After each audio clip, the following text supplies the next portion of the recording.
All right, good morning, everyone. I hope you're having a great conference so far. This session is called Picture Your Path: Effective Graphics for Career Pathway Marketing. We have a lot to fit in the next hour, but this first slide will walk you through what we're going to be talking about. Um, we are going to use over and over career pathways as kind of the context for these graphics, but I do invite anyone to think about other projects that they have in mind where you would be creating marketing materials. It could be a family literacy class, it could be an English level class, a new level, maybe distance learning platforms. You can kind of use these same principles for marketing materials for any project that you have in mind.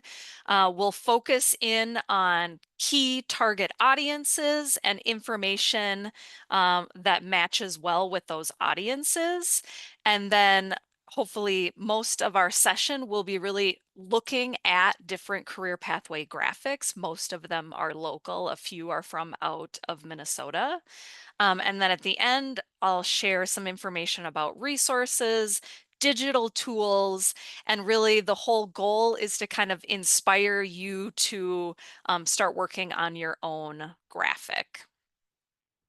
A special note here, because we are going to be looking at career pathway graphics, um, the way that I got access to them is I asked members of the Transitions PD advisory team and some adult career pathway teachers that I know and I've worked with on another panel to share some of these graphics.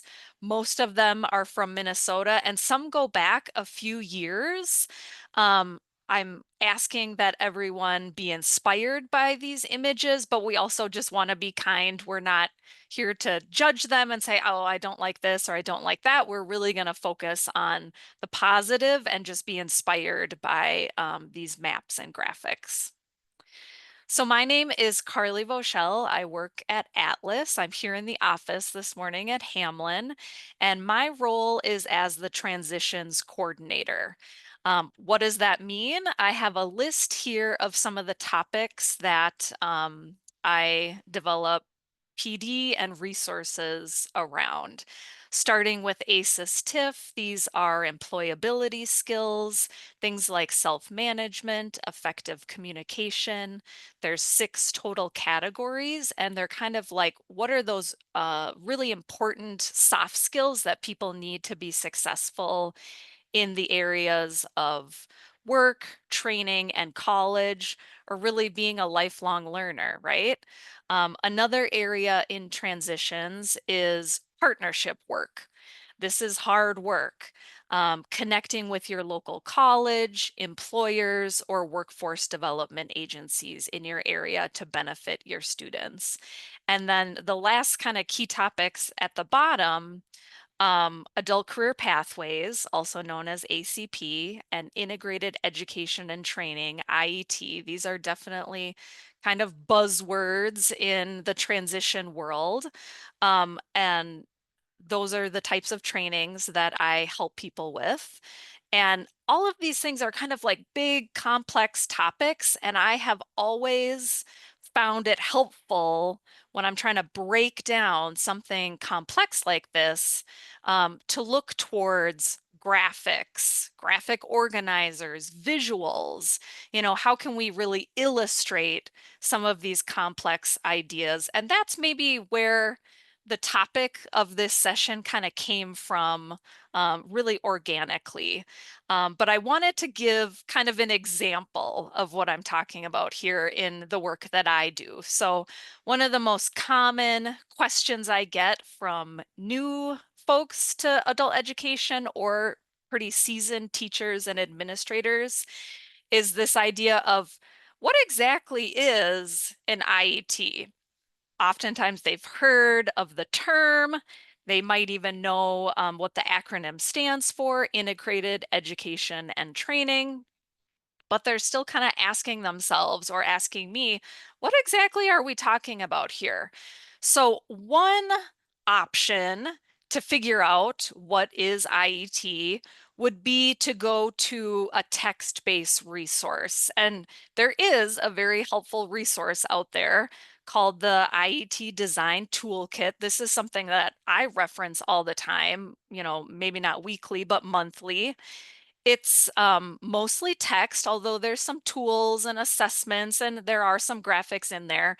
But this would be like the comprehensive way to answer this question, right? It's also 160 pages long. So you would have to be like diving in, doing a lot of reading. That's something really complex. You'd get a very full answer going that route. But another very simple way of describing what is an IET is the image that's over on the right. And this is an image that was generated from Atlas a few years back. It should look kind of familiar to you all. This simple Venn diagram, chances are in your classroom, maybe you've taught students how to read and understand a graphic like this. We've got 3 interconnected circles: adult education and literacy, workforce preparation, and workforce training. And where they overlap and are integrated is where IET stands. So for me, more than an article, a long text, a huge resource that's very comprehensive, sharing this image with people hopefully will stick with them, and in a very simple way will communicate the definition of IET. Hopefully years in the future, when you think of IET, you might even picture this image. So that's just, an example that I have found where graphics can be really influential and valuable. So there's a reason why visuals kind of stick with us, and it has to do with how our brain processes images. I guess we know that from social media and YouTube and scrolling and things like that, but our brain is able to process and digest images at a much faster rate than text. Visual learning can enhance comprehension and memory retention. I kind of just spoke about that. For me, I'll remember the images more than text. So I'm able to retain that information a lot better. The other thing about visuals is I find they can be so powerful in that they can tell a story. You can get an emotional connection from images that maybe you don't get from an article describing a career pathway. If there's a picture and a quote and the colors and the shapes in there are making you feel something, that's a really powerful tool. And then the other thing that visuals do is it really simplifies communication. And there can be a lot of different people who benefit from that. I'm thinking about that welcome session we have about universal design. And if we can break down complex um, topics into some visuals and really simplify that message, that can work for folks with limited English.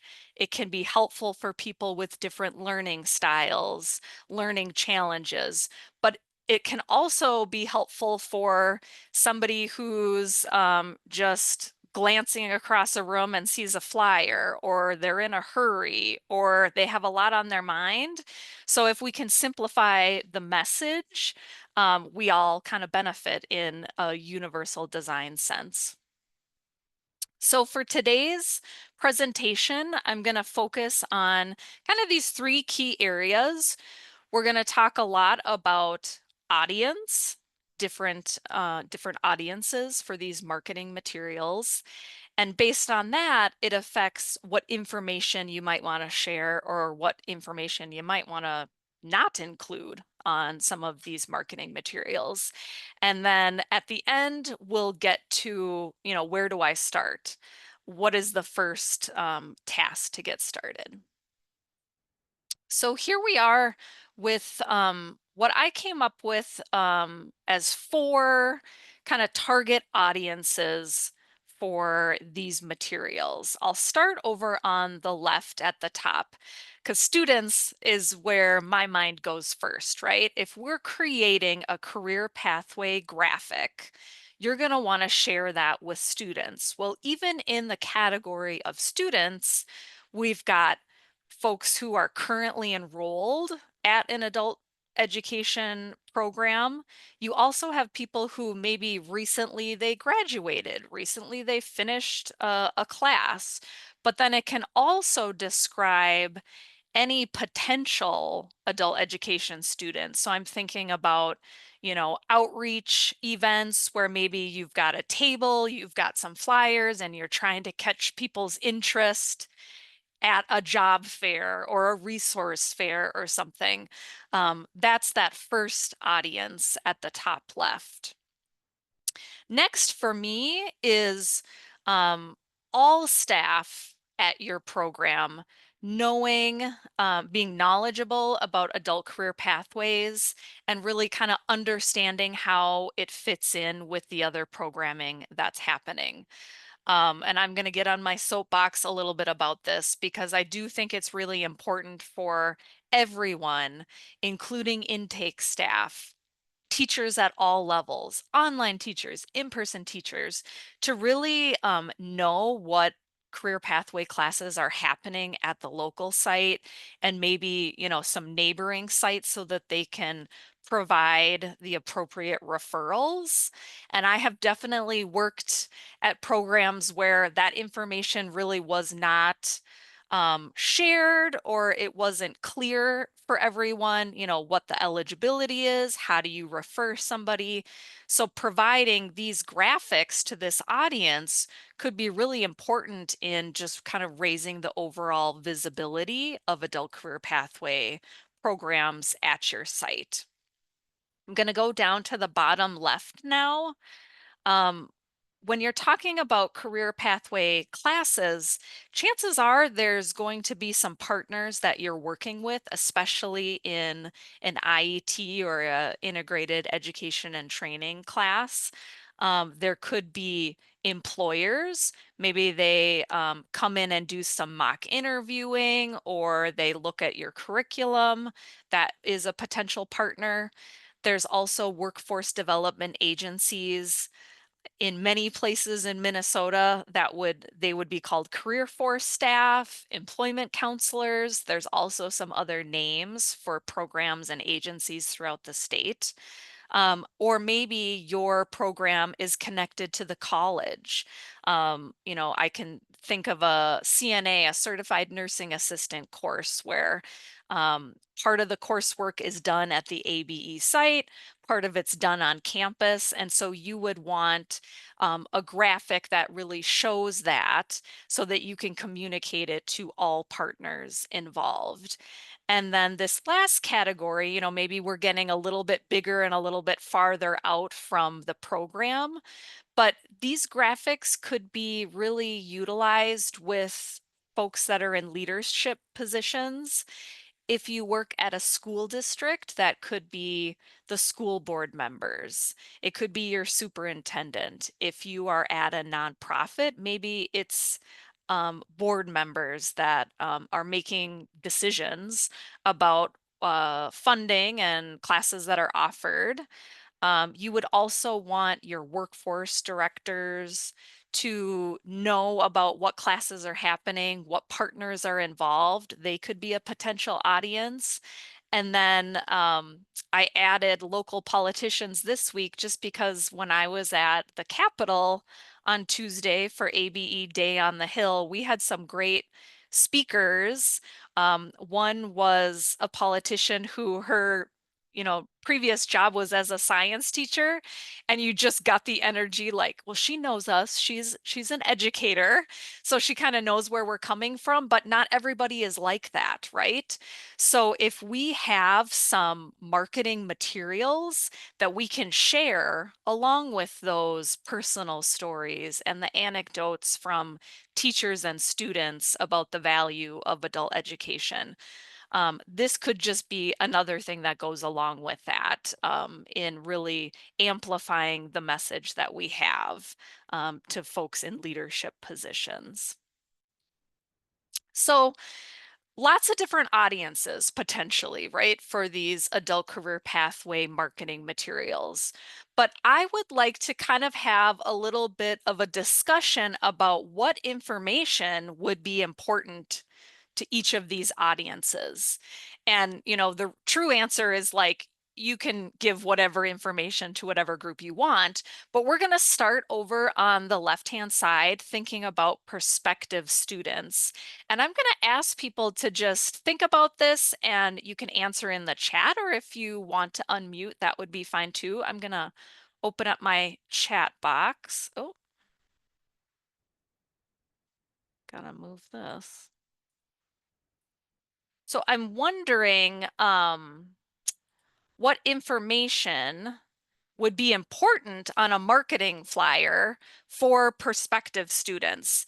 Maybe right now we're thinking like you're going to a community event, there's booths all over the room. What kind of information would be important for a prospective student?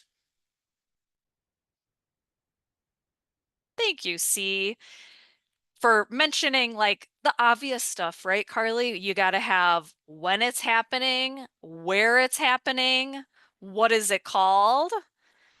Good. Thank you, Laura. Class availability, hours, content, clear and concise presentation. Yeah, you can't have like a ton of text, right? It's got to be kind of like to the point, maybe kind of eye-catching a little bit. Thank you for these ideas in the chat, Heather. The class schedule, times, length, what they will learn for employment, tying it into, maybe a credential, employment sector, healthcare, manufacturing. I love, free is my favorite price. Thank you, Cindy. Yep, free, or the term I like to use is no cost. Um, any certification, the next step on the pathway, maybe showing kind of multiple areas. Yeah, thank you for all of these ideas. I'm going to, there we go. Okay. So absolutely everything that you guys have in the chat looks good. The list that I have on the slide now talks about the length of time. If I'm thinking about being at an open community event, there's lots of different people. Folks want to know, is this a 4-week class or is it a 12-week class, right? You might not need to get into the weeds with like the days and the times and all that. Maybe you do. But for sure, like the length of time, because that can be, a factor for people. The location, the cost. Maybe one thing that I didn't hear in the chat, but maybe you're thinking about it too already, is like, how do you get started? Is there a phone number? Is there a QR code? Do you need to show up in person to get started? You want to make it clear what action is needed to enroll, right? And then I also have maybe some basic eligibility.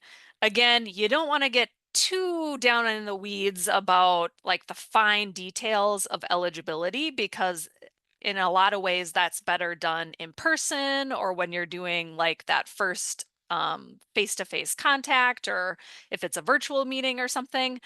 But if people need to be residents of Ramsey County, or if you need to be employed, maybe that's related to how your funding is coming in. If there's any like make or break things, it might be better to kind of put that out at the front end.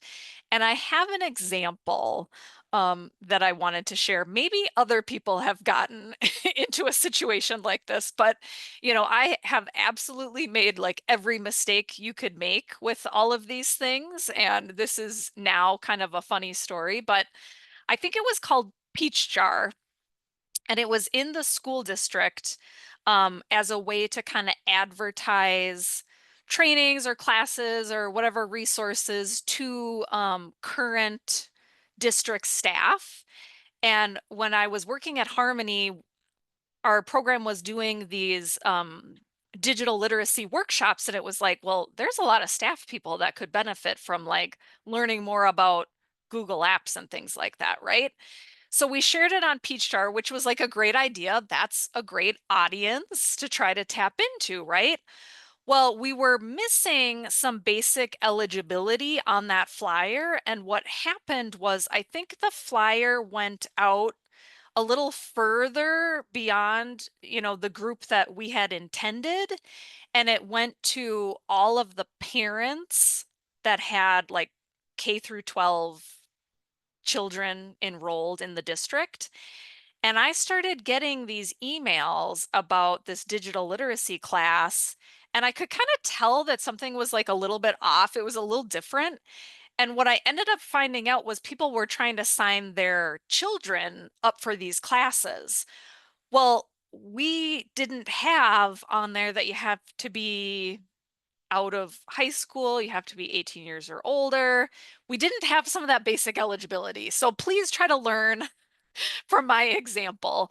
And, I'm so used to kind of marketing to adult education students. They kind of already know that, they're already connected, that was just something that was overlooked. So try to learn from that experience, please, because it was very confusing in some emails.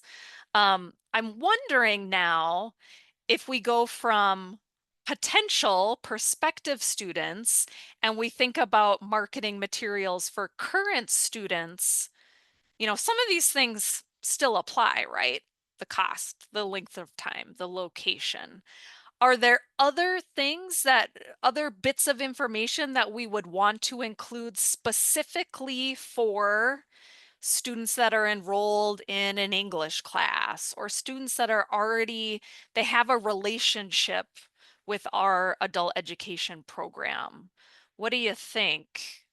You can share that in the chat if you can think of any examples. Ah, yeah, cut scores for eligibility. Yep, and you could talk about it in terms of like what's meaningful at your program. Maybe it's different levels of English classes. Feel free to add anything in the chat. I will get our list to pop up. There we go. So these are just ideas, right? You can include whatever makes sense for you and your program and your students. But, as an example here, including the teacher's name. If I'm a current student and I see that, and I'm going to use a real teacher's name, Teacher Rita is teaching the para-educator. Oh, well, I know her. She seems really nice. Her students like her. Her room's down at the end of the hall. Maybe I could talk to her about this, It just kind of maybe breaks down some of those barriers. That is the type of information that really doesn't need to be on a flyer, for any old person that sees it on a website or something. But as a kind of school-wide marketing information, that could be really helpful because it's really building off of that relationship that we have with students that we see in class. It might be worth pointing out really the fine details of the schedule, especially if there would be, like if you do English class in the daytime, then at night you can join this other class, just really making it clear, like, can you be enrolled in two of the classes at the same time? And then kind of like the comment that we had in the chat, putting some eligibility here, and it could be, what words are you using at your program to describe, like, oh, you need to be in level 5 or above, or whatever that means. If you're using cut scores with students, then I would for sure include it there. some places where I've worked that wouldn't be super meaningful for students, but maybe it is at your program. Um, then I have some information here about what credential are you earning? And, is this a class for somebody who wants to get a job in the healthcare field? Or really kind of describing what career goals or what generalized goals the person would have that that is on the flyer. I'm looking in the chat here at what Heather shared. List the full name of the course or credential. An example is PCA and CDA. May not be known by students. Absolutely. Yep. A lot of times we're using these acronyms because like it's shorter and it's easier, right? But PCA could be anything, right? If you're not familiar with that. And CDA, yeah, that one took me a minute to think about. Child Development Associate, I think. But again, is it obvious what it is? No. So definitely include that full name. And then Cindy mentioned make the flyer so it can be read in 15 to 25 seconds. Absolutely. If it's in a hallway, if it's in the back of the classroom, you got to catch people's attention and just give them, what information do they need and how do they move forward, right? So it can't be too wordy. Here is a couple other audiences. We're going to look at program staff and employer partners. I feel free to add something in the chat, but I am just going to go ahead and list these out. In terms of staff or even volunteers that are working at your program, maybe here is where you really get into the details of like, here's the CASA score, here's the TABE score. Some programs might even have a digital literacy component. We need students to have passed these 4 North Star certifications before they're going to be ready for this. If there's any other information about expectations for students, and I came up with some thoughts on like, could it be attendance? Could it be homework? That would be helpful for program staff to know to help them with what students to refer. Making it clear how to go about the referral process.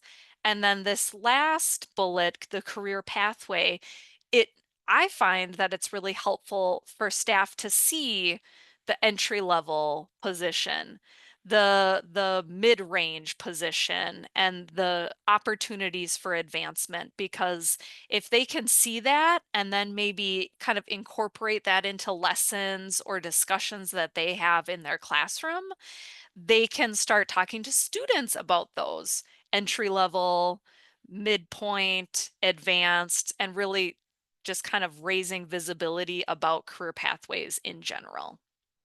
I have a list here that might be helpful information for employment partners. Including all partners and their various roles would be helpful. And then here I pulled out kind of a couple areas that I think would be important for employers to see on some of these marketing materials. And it's not that the academic isn't important, but if you're marketing for an employer, they are really going to want to see like, what are the skills that people are working on? Like interview prep, professional communication? Are they getting hands-on practice in a lab, or are they doing a job shadow? Those would be kind of significant things for an employer to see on this type of graphic. So I won't have time to read through this, but this was just a quote that I found off of a virtual collaborative discussion board, basically. But the overall meaning here is that, yeah, there's all of these different audiences, and it could even mean that you have not just one flyer or for marketing, but you really have kind of a series of 1 or 2 or 3 to really specifically target these different audiences. So now we're going to get to looking at some of these. This is the fun part. Here's the first one. And I'm going to ask people to share in the chat some ideas. Um, First, we are kind of wondering like, who would be the audience for this flyer? And then we're going to focus on what we like here, what's working. What do you think that they did well? And we can share that in the chat. So I'm going to give you a minute to take a look at this. This is a healthcare career map.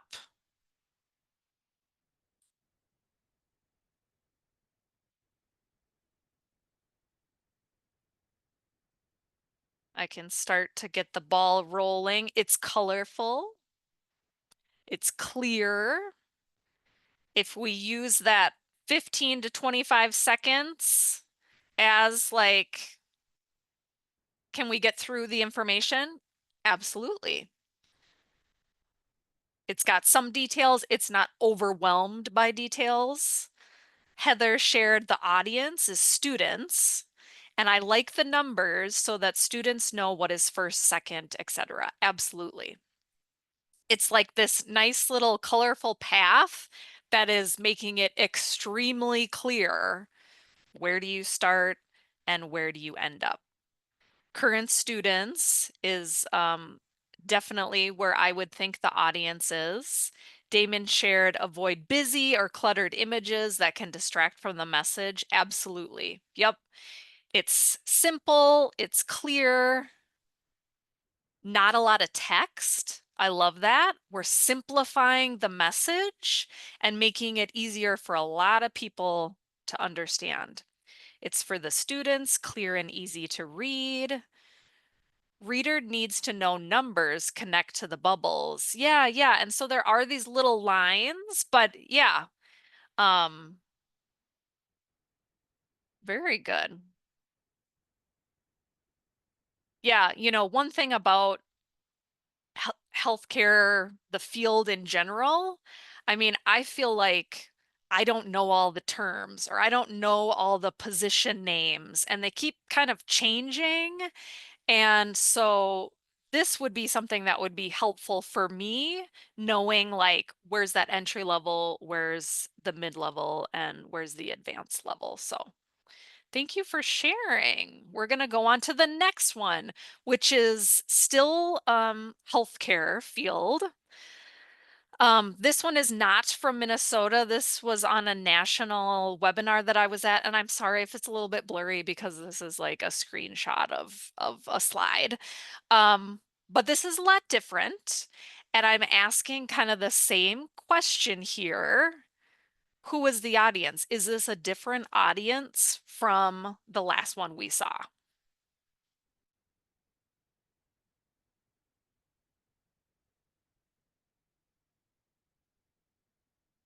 Hopefully you're thinking, yes, Carly, this is a much different audience because there's a lot of text here. I mean, this is like a lot for me to digest all this information, right? And whereas the last one was very clear and, there was one path, this is showing multiple paths, which is great. That's probably very accurate for this line of work, right? And I do think it would probably be too busy for students, especially students at a beginning or intermediate level, right? But what if the audience, yep, like Julia said, is for program staff, or it's for partners, or if it's for showing your school board, right? Well, then this makes a little bit more sense. Some of the information on here, there's like multiple paths, different kind of tracks in this career path. They're highlighting the adult education skills. So that really is speaking to like adult education program staff or stakeholders. Yep, this would be helpful for career navigators. Astrid, thank you. That's definitely a good audience for sure. And I think there would be maybe a way to use this with students where you're like circling things, right? And maybe making it clear which path they're on, for instance, right?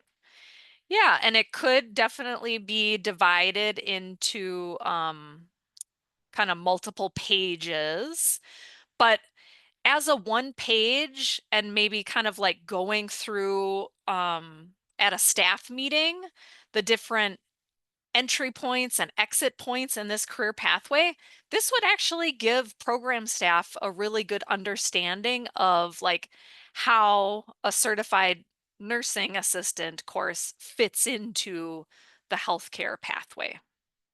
So thanks for your feedback about that. Here's another one. This is a local one. It has some branding on it, which is actually one of the things I really like about it, right? The colors, the branding, it makes it clear for students where this is from. Any thoughts on who the audience is for this, or some feedback on what we like about it? A lot more simple, right?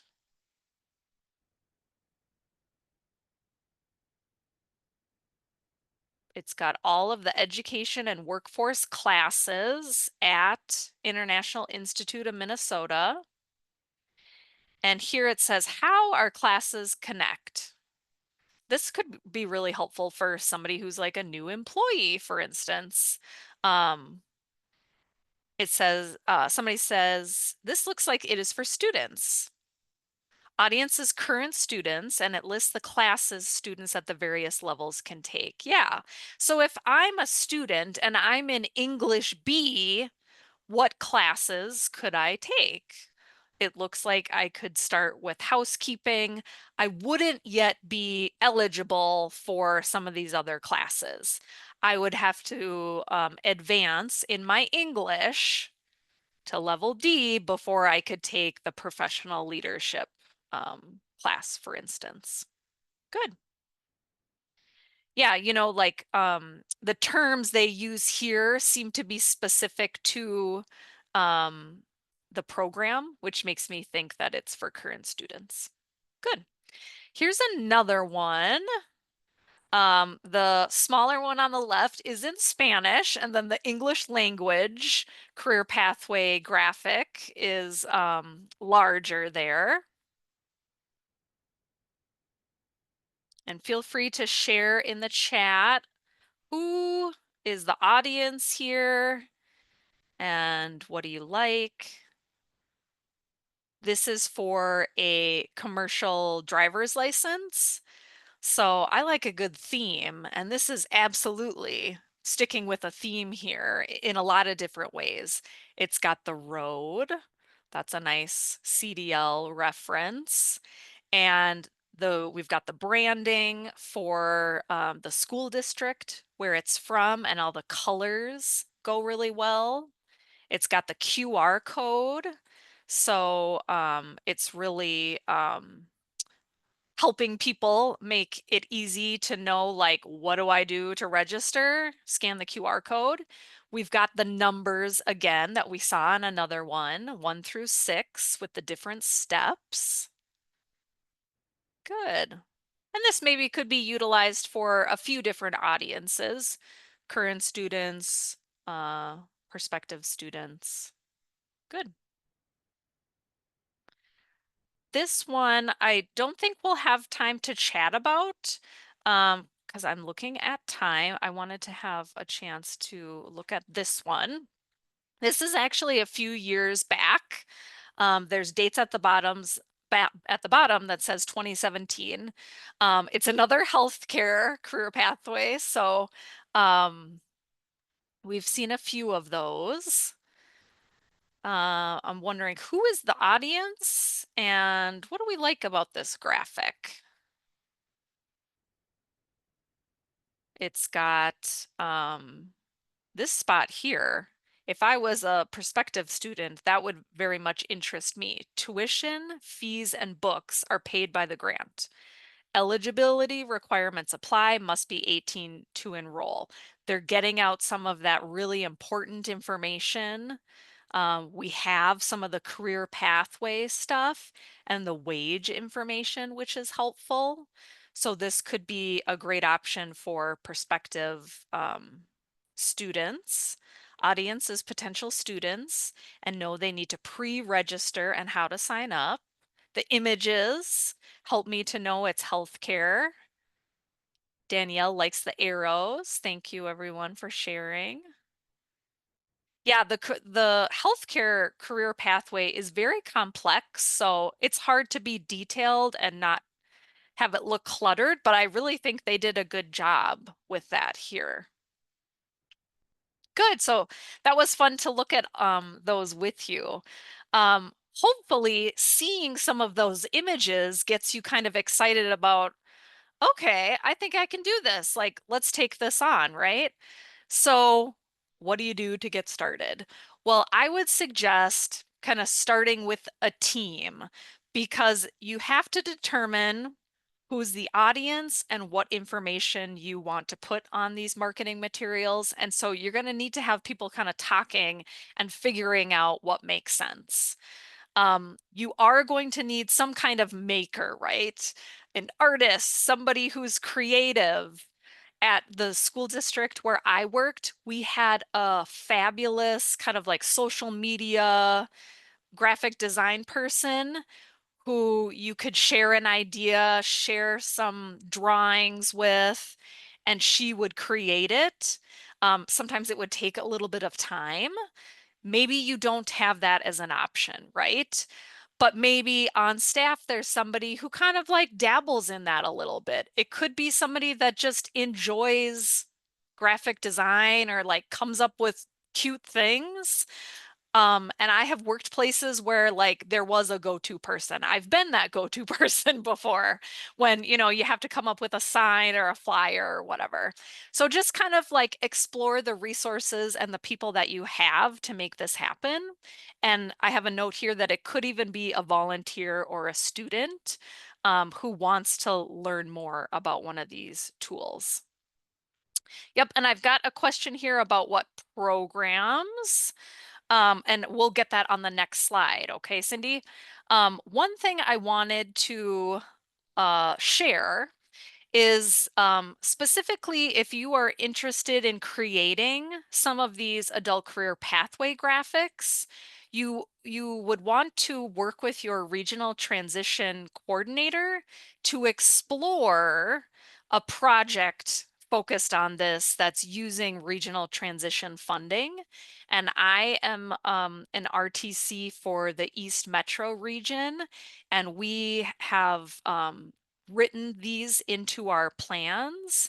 And actually, it's a priority area that's shared with all of the RTCs, creating these graphics to break down, how to enroll, how to earn college credit through these programs. It's been a priority area now. It's going into its second year. So that's just kind of like more incentive to add this into your plan. And it could be, maybe in your regional plan, like we're going to pilot this CNA class. Well, just add into that plan, and we're going to create one of these career pathway graphics. It does not cost a lot of money. And in fact, the graphics that I shared for the CDL that had the roadmap and the Spanish and the English, that was a project that was funded through regional transition funding. It's not costly. But it's really useful, really valuable. And once you create one, it kind of inspires other programs to be like, oh, well, I want a nice graphic too. In terms of tools, the note that I have on here is you can kind of go either way with this. If you want to lean into a tool that you're very familiar with, that might be the way you want to do this. Or it might be a great reason to challenge yourself to try something new. And I kind of go back and forth between those two different philosophies. And on this next slide, I have a list of a few tools that I've used. And, this is definitely not a long list because I kind of figure out what I like and I just kind of go back to them. I have used Canva, which is a free website. You can have a free account. There can also be paid accounts. If you are with a school district, you might want to see if someone has a paid account. That would give you more access on the website. But it is really useful because you can collaborate with a team on Canva. There are really fun templates on there. And for me, this is kind of like something safe because I've used it for like kids' birthday invitations, social media posts. It's just a go-to resource. So for me, it's a little bit more intuitive because I have experience with that. But if you haven't tried Canva, definitely check it out because it's pretty fun and easy to use. I also wanted to include, kind of like an OG tool here, Microsoft Word. I was coordinating the online statewide Microsoft Office specialist class for a few years, so I am well versed in Microsoft tools. And the smart art that's available, it's actually really powerful you can kind of look at the different relationships. And one of them, I think, is called process. And that is a template in particular that I think would work pretty well with defining what are the steps in this pathway. So to some, it might be kind of a simple tool, but it's actually something that could be utilized. Some of the images we saw to me looked like maybe they started with smart art, um, something to explore. Um, I have not used Pictograph, but that's kind of the Google version of Microsoft Word, like a design program. And then Cindy has a couple suggestions here. I have not heard of Quark Express, but sometimes you need a new idea and a new project to kind of check out a tool like that. And so that would be great. If anybody has other tools that they want to share in the chat, that would be really helpful too. One thing that I have been exploring a little bit more lately is using AI image generator. And this is one that I created that I was just kind of like playing around with, right? In Canva. So you write in a prompt of what you want it to create.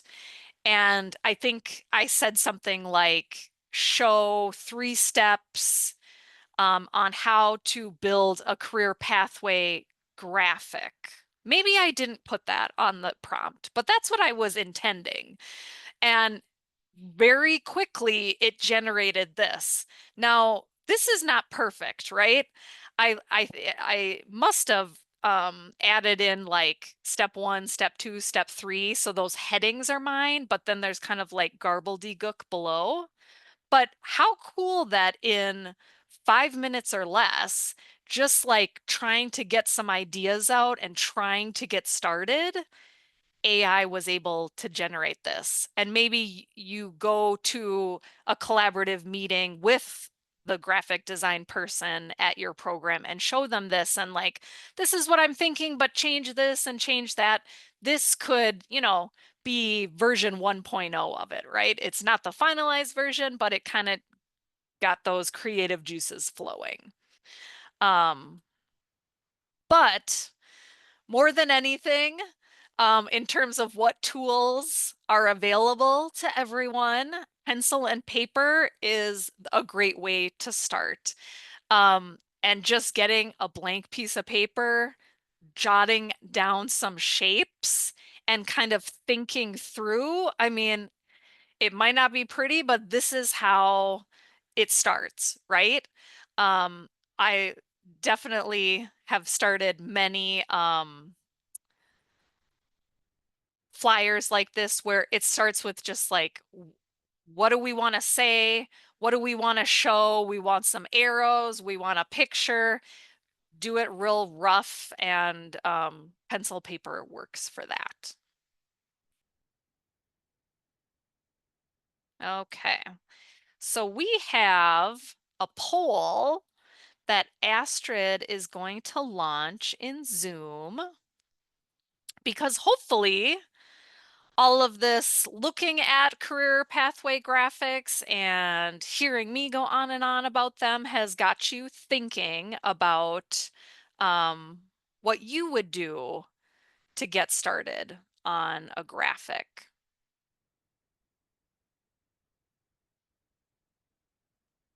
Here we go.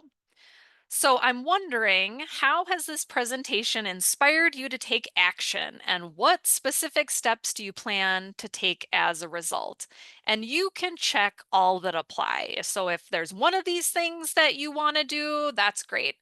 If there's a few of these things that you want to check, that would be good. We have 7, almost 10 people who have participated. We're going to give it a minute or so. Thank you for answering. We're over 50%. Let's keep going, you guys. Thank you for answering. These are just some options. There might be other things that you want to do. We're at 66% participation. Oh, we're doing good. So let's see. About half are thinking about trying a new design tool, maybe one from the slide or one from the chat that they saw.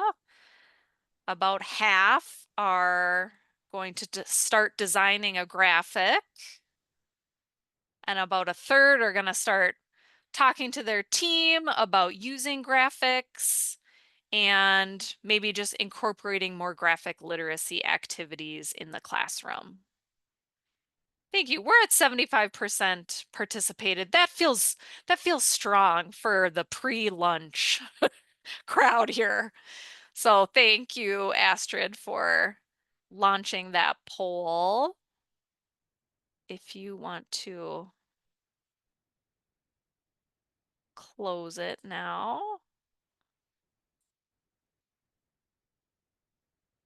So as a way to kind of wrap up, I wanted to share some resources.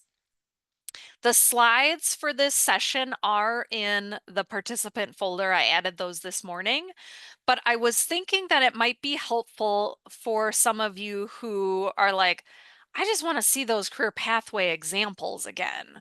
So I have a link to a Google Doc that just it also has a copy of the slides, but it has all of the graphics that were shared in the presentation.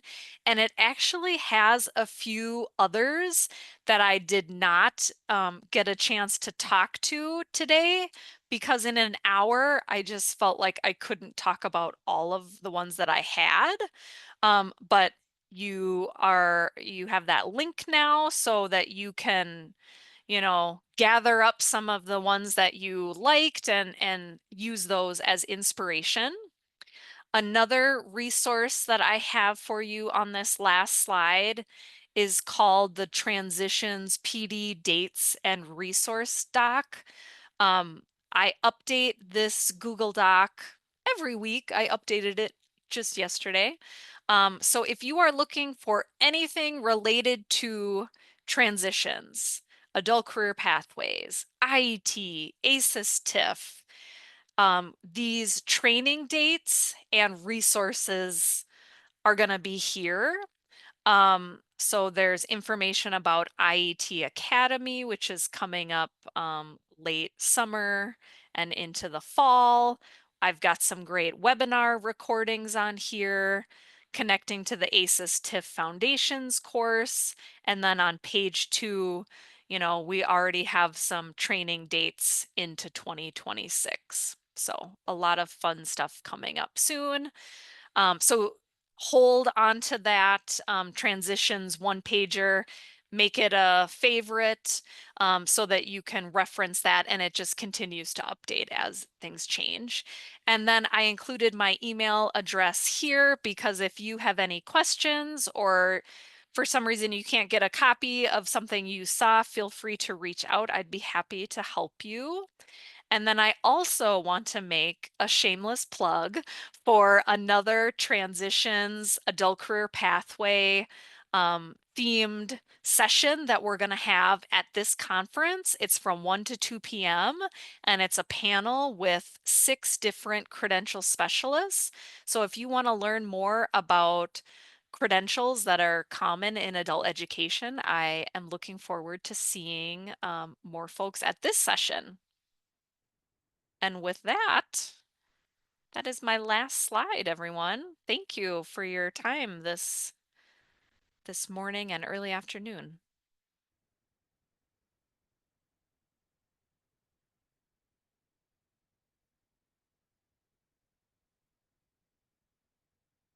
Thank you.